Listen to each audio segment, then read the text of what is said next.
What is good? Osiris here, stuck in the middle. Thank you for joining. January 6th is still a topic, and it's a topic because people understand if there's a election with integrity in 2024, Donald Trump would win at this point. 2024 is so far out, I'm not even thinking about it really, other than why this type of stuff keeps on coming up in the news. That's the only reason why I'm really thinking about 2024 at all.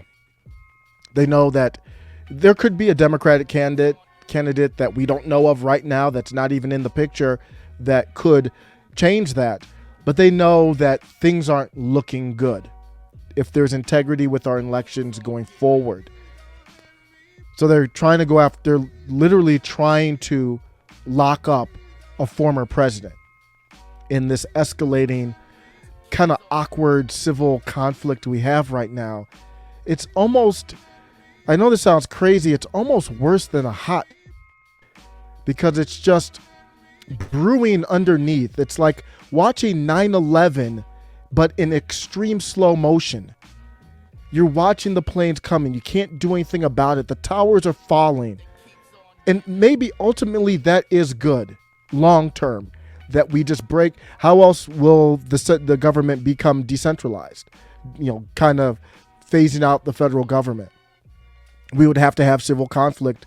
It's not going to happen through the way that I want it to happen, is peacefully through the rules and the Constitution and making change through elections. Come on, we're not living in that world. So people are looking at this like it's some big deal. The White House logs given to House show 7-hour gap in Trump calls. So the House Select Committee is now investigating whether it has the full record and whether Trump communicated that day through backchannels, phones of age, or personal disposable phones, according to people familiar with the probe. The J6 committee, they got a subpoena, I think, for the records here to get the logs. And they're saying we don't have all the logs. Either that, or why weren't there any calls made for 7 hours? Both are the questions that this House committee is asking. But the question that I'm asking is, where are we going with this? What are the crimes that we are alleging? Are you seriously trying to lock up a former president? If you agree with this, like this is some big deal and Nixon was trending on Twitter, why don't you just say what you want? You want to lock up all Trump supporters. Just say that. You want to make it illegal to believe anything that Trump believes. That's what this is really about. You don't think they want to lock up Trump and then all the Trump supporters, you guys are okay. We just wanted to lock up Trump. Like, if there wasn't a constitution, if there weren't laws, they would want me, and I have a neutral position. I'm not, you could say I'm maybe further right or left or whatever, but I am not a Trump supporter. You wouldn't be able to label me as such. I'm just not a Trump hater. And they would probably want to lock me up too. That's what this is about. They don't want a divorce. They want to control you. It's almost like you're in a marriage and you're like, damn, this isn't working out. I think we need a divorce. But it's almost like your spouse saying, oh, I'm not letting you off that easy. I'm keeping you in this hell on earth. You will be in this house. You will not get a divorce. You won't be able to see other people. And you're going to have to do whatever I tell you to do. That's much worse than a divorce. And at some point, you're going to have to try to sneak out. I just want to know, where is this going? Nobody on this side. I'm not even going to argue with you about the importance of this 7-hour gap or not. I just want to know, what's your point? Where are you going? Maybe I won't even read a lot of this. It's just because it's just irrelevant to me. What are you trying to do? I'll just touch on it. Internal White House records from the day of the attack on the U.S. Capitol that were turned over to the House Select Committee show a gap in President Donald Trump's phone logs of 7 hours and 37 minutes, including the period when the building was being violently assaulted, according to documents obtained by the Washington Post and CBS News. I think that's fair framing. It all wasn't violent, but we did see some violent assault on the Capitol on J6.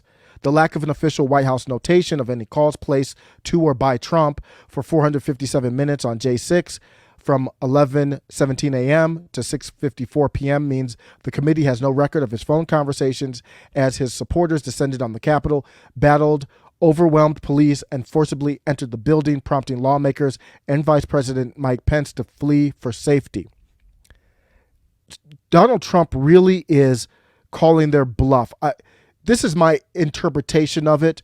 I would suggest going to listen to people like Robert Barnes is one of the lawyers on this I respect the most.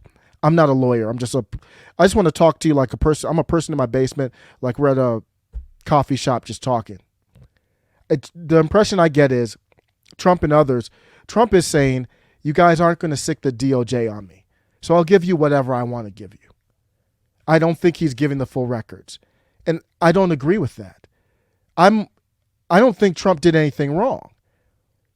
If there's nothing to hide in the records, I'm giving you the records. Don't care. What do you guys want to do? You understand that if you investigate Trump with the DOJ, that act by itself is almost a declaration of civil war. Much less if you actually go through and try to, imprison or find him guilty of some kind of criminal charges. Are you insane?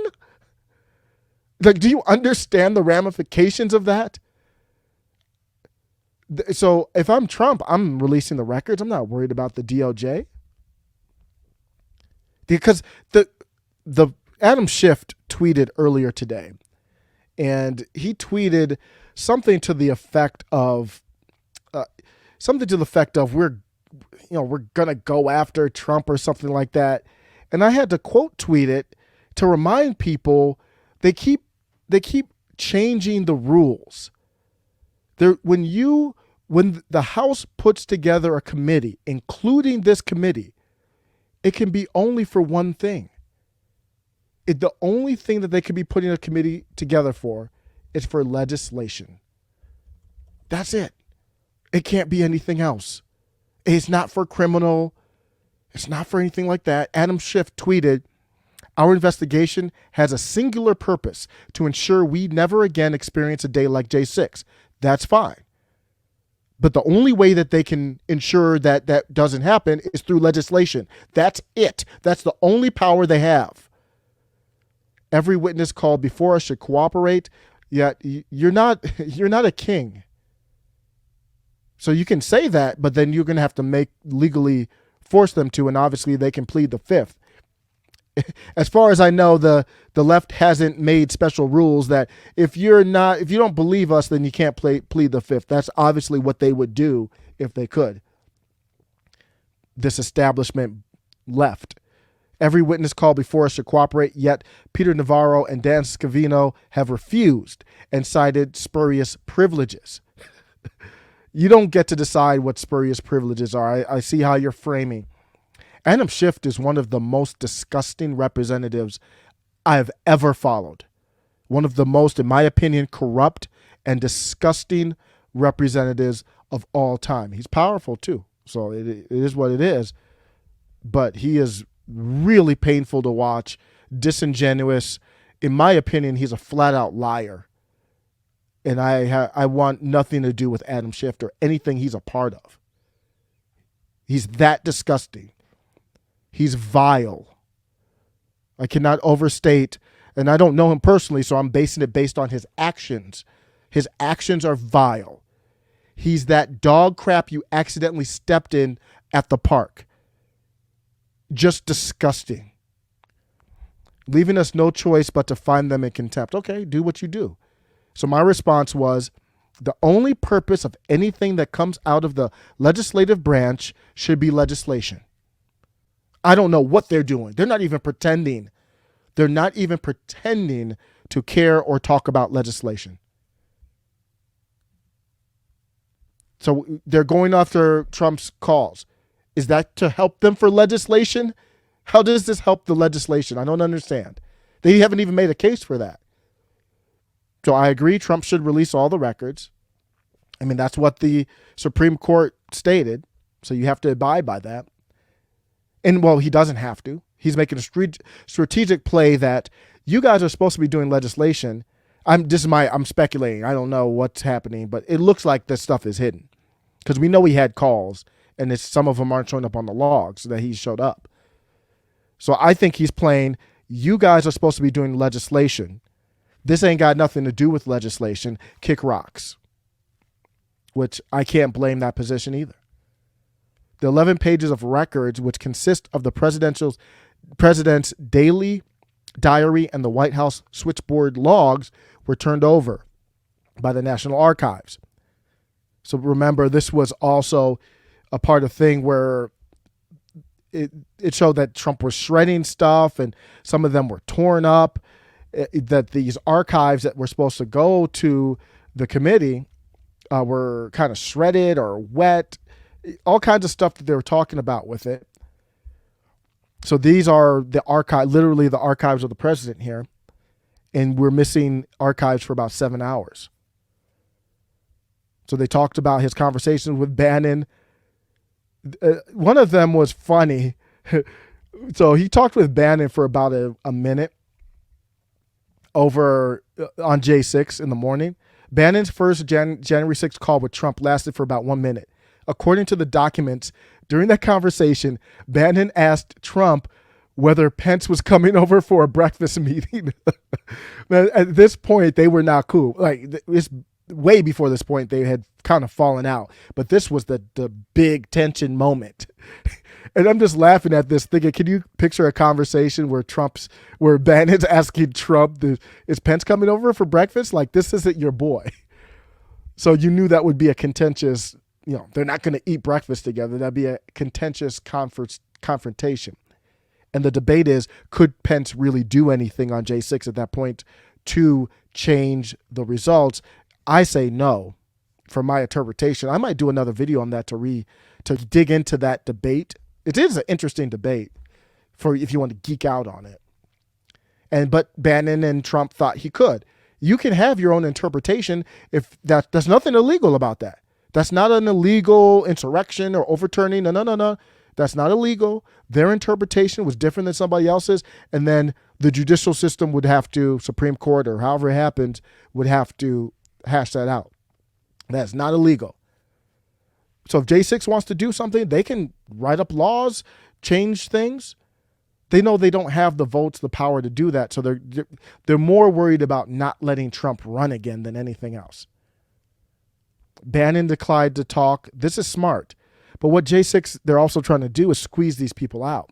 Financially, how much money has Steve Bannon had to spend on this? They're trying to squeeze him out. He has a lot of power with his podcast. It's a great show, The War Room. Awesome show. And they want to squeeze him out, have him damaged monetarily so he's not as strong. So that's enough of that. That's what they're going. I don't know where they're going with it. I had more to talk about that, but I'm thinking about it like, why even talk about that? Here's the feedback from some people said it's the crime and the cover-up. So I guess the crime is they're trying to go after the same thing the judge said was a felony obstruction. I know, but Merrick Garland's not even interested in that. So basically they did 2 impeachments of Trump. Then they do the J6 committee. Then they're trying to take it to the DOJ.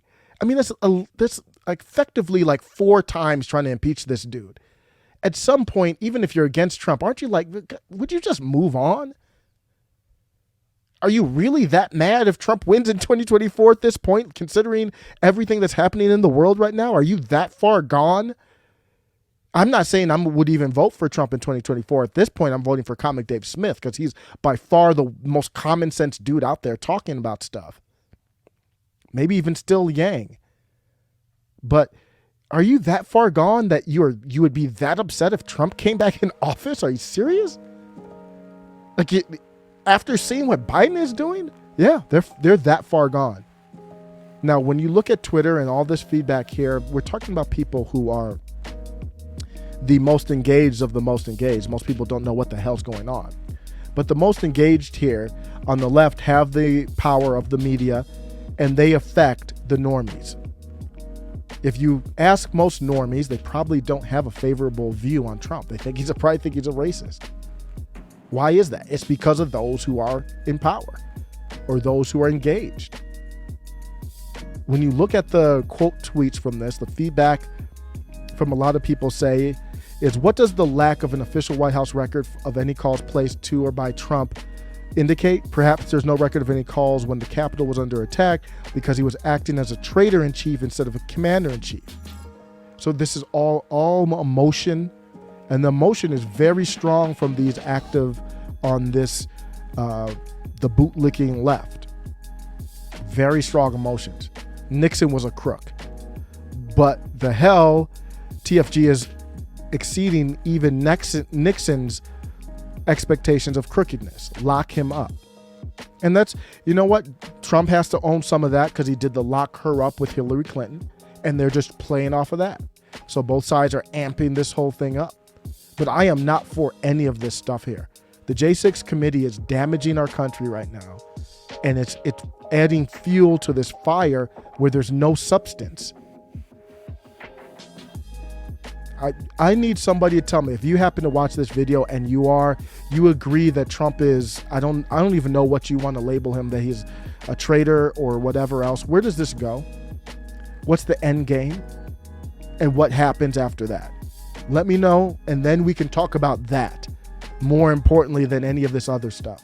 Let me know what you think. Take care.